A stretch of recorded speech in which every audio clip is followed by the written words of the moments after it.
Welcome back my dear friends.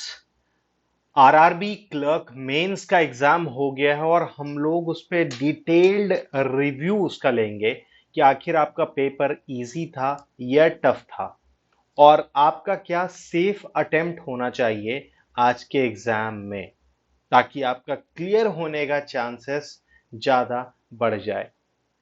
आपने क्या total attempt लिया है ये आपको कमेंट करके मुझे बताना है, और आपने क्या एक्यूरेसी मेंटेन किया है ये भी मुझे आप बताइएगा। बिकॉज ये दोनों चीज ना आपके सिलेक्शन का टूल है, याद रखिएगा इस बात को। अब हम लोग पूरा डिटेल रिव्यू करते हैं कि आखिर क्या क्वेश्चंस था, किस तरीके का पैटर्न पूछा गया था। देखिए, मैं सबसे पहले रीजनिंग पे बात करूंगा क्योंकि जो मेरा फेवरेट सब्जेक्ट होता है ना वो होता है रीजनिंग। मैं अपने सबसे पहले अटेम्प्ट में रीजनिंग को ही क्लियर करता हूं। और रीजनिंग में आरआरबी क्लर्क मेंस का अगर आप देखें तो इजी टू मॉडरेट में था ये एग्जाम। क्या क्या पूछा गया था ये देखिए कि बॉक्स टाइप का पजल पूछा गया, floor and flat based puzzle पूछा गया, सर्कुलर सीटिंग अरेंजमेंट भी पूछा गया था और मंथ बेस्ड पजल पूछा गया। तो आप देख रहे हैं पजल का क्या वेटेज होता है। अगर आपने प्रैक्टिस किया ना पजल में तो no one can stop you to score good marks in reasoning. इसी के साथ डेजिग्नेशन बेस्ड पजल भी पूछा गया, अनसर्टेन सीट अरेंजमेंट ये भी पूछा गया। इसके साथ छोटे मोटे जो क्वेश्चंस होते हैं, चाइनीज कोडिंग, डायरेक्शन डिस्टेंस पे सवाल था, सिलोजिज्म पे सवाल था, ब्लड रिलेशन पे सवाल था, वर्ड बेस्ड पे भी सवाल था। तो आपने क्या देखा कि कुल अगर मैं इजी टू मॉडरेट आपको बता रहा हूं रीजनिंग का सेक्शन जो कि टोटल 40 मार्क्स का पूछा गया, तो इस 40 मार्क्स में आपको कितना स्कोर कर लेना चाहिए अगर मैंने word use easy to moderate करा है। देखिए, नॉर्मल जो अटेम्प्ट था स्टूडेंट का वो ऑन एन एवरेज आपका 30 के अप्रोक्स था, 32 33 तक मैक्सिमम गया है। ठीक है, मतलब 40 में अगर आप 32 तक भी ला रहे हैं, इट्स बहुत अच्छा, it's a very good attempt for you. Accuracy आपने क्या रखा, दिस इज वेरी इंपॉर्टेंट। मैं अगर बात करूं कि क्वांट क्या था, तो मैंने आरआरबी क्लर्क के मेंस के क्वांट को ना बिल्कुल मॉडरेट सेक्शन में रखा है क्योंकि बहुत ज्यादा अटेम्प्ट नहीं हो पाया। अगर आप देखें कि अरिथमेटिक प्रॉब्लम, अरिथमेटिक जो क्वेश्चन है उस पे वेटेज देखिए आप, सीधे 40 नंबर में 10 नंबर का वेटेज है। कैसलेट डीआई पे सवाल, डेटा सफिशिएंसी पे सवाल, टेब्यूलर डेटा इंटरप्रिटेशन पे सवाल, लाइन ग्राफ डेटा इंटरप्रिटेशन पे सवाल, क्वाड्रेटिक इक्वेशन पे सवाल, अप्रोक्सीमेशन के साथ साथ मिसिंग नंबर सीरीज पे सवाल।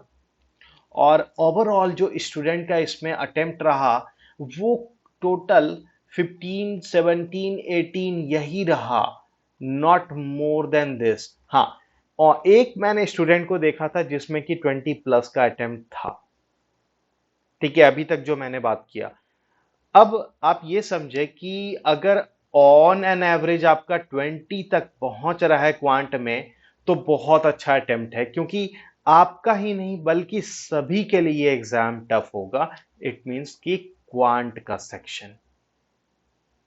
अगर मैं इंग्लिश लैंग्वेज का बात करूं तो इंग्लिश लैंग्वेज के सेक्शन को मैंने इजी में रखा बिकॉज जो सबसे बेस्ट पॉइंट होता है रीडिंग कंप्रिहेंशन, वो बहुत अच्छा था।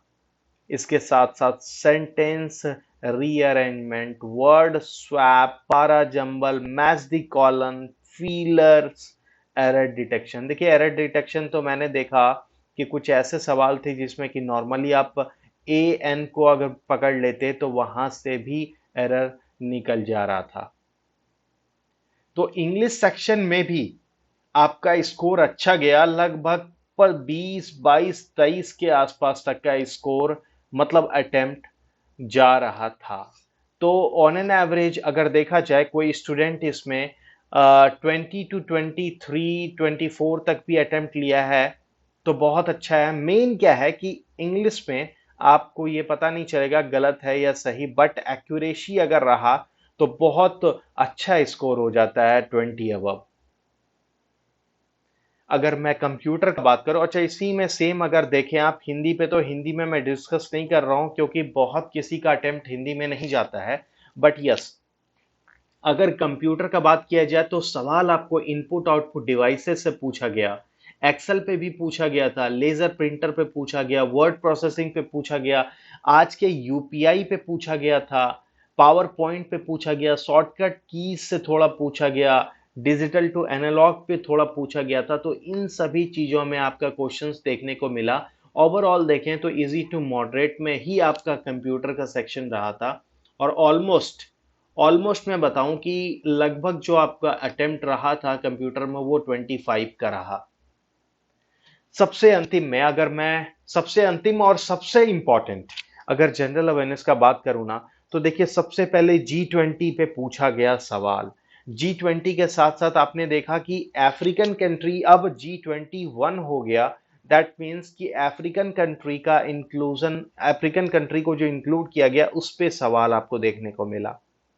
ऑस्कर अवार्ड पे भी देखने को मिला, नेशनल पार्क पे भी मिला, स्पोर्ट्स रिलेटेड कुछ सवाल था, फॉरेन बैंक्स पे था, ब्रिक्स समिट पे था। तो इन सभी चीजों का आपको जनरल अवेयरनेस में क्वेश्चंस देखने को मिला। ओवरऑल इसमें भी आपका बहुत अच्छा अटेम्प्ट रहा। मैंने देखा कि 27 28 तक का भी अटेम्प्ट मैंने देखा है जनरल अवेयरनेस में। मतलब आप 40 में इतना अटेम्प्ट ले रहे हो, वेल एनफ। तो ओवरऑल अगर देखा जाए कि क्या सेफ अटेम्प्ट अगर आप लिए हैं तो कितना होना चाहिए, और क्या आपका इसमें सिलेक्शन हो पाएगा इतने सेफ अटेम्प्ट पे, तो इस चीज पे एनालिसिस करते हैं। मैंने बताया डिफिकल्टी लेवल जो कंप्यूटर का मैंने वो रखा इजी टू मॉडरेट में, और रीजनिंग में भी मैंने रखा आपको इजी टू मॉडरेट में, और इंग्लिश लैंग्वेज भी इजी टू मॉडरेट में मैंने रखा। क्वांट को मैं कंप्लीट मॉडरेट में रख रहा हूं। General awareness easy to moderate में था। स्कोरिंग था कुल और टोटल पे बात करते हैं फिर। देखिए कंप्यूटर का मैंने क्या बताया कि ओवरऑल आपका जो अटेम्प्ट रहा ऑन एन एवरेज वो लगभग 25 तक का गया है। ठीक है, रीजनिंग में ऑन एन एवरेज आपका जो अटेम्प्ट गया वो लगभग 30 प्लस, इवन 30 तक भी टच कर रहा है। तो इतना अटेम्प्ट अगर आपका है तो बहुत अच्छा है। इंग्लिश लैंग्वेज में आपका टोटल 20 टू 22 तक का होना चाहिए। क्वांट में आपका अगर 15 से 18 के बीच में अटेम्प्ट है तो बहुत अच्छा है। फाइनली जो स्कोरिंग सेक्शन होता है जनरल अवेयरनेस, अगर आप इसमें 25 प्लस, इट मीन अगर देखा जाए 25 से 29 तक भी अगर आप स्कोर कर रहे हैं तो आपका लगभग जो रेंज बन जाएगा ना वो 140 के अप्रोक्स बन जाएगा। और स्टूडेंट लगभग अगर 130 प्लस अटेम्प्ट लिए हैं और ये चीज अगर आपका 150 तक है तो बहुत सेफ जोन में आप हैं। आपका चांसेस जो है, चांसेस ही नहीं बल्कि सिलेक्शन होना डन है, बिकॉज अगर आपने एक्यूरेसी मेंटेन किया है तो बिल्कुल हो जाएगा। Now you have to tell me कि आपने टोटल अटेम्प्ट क्या लिया है और आपका एक्यूरेसी कितना परसेंट आपने मेंटेन किया है। हर एक सेक्शन में ये मुझे कमेंट करके जरूर बताइएगा। बाकी मैं आप लोगों के लिए बस यही बोलूंगा कि आपका ये एग्जाम में सिलेक्शन हो जाए, क्योंकि आपका मेहनत सफल होगा। राइट। तो हम लोग वेट करते हैं कि आपने क्या टोटल अटेम्प्ट लिया है, क्या एक्यूरेसी आपने मेंटेन किया है, इसके बेसिस पे आपका क्या रिजल्ट होना है। That's very important.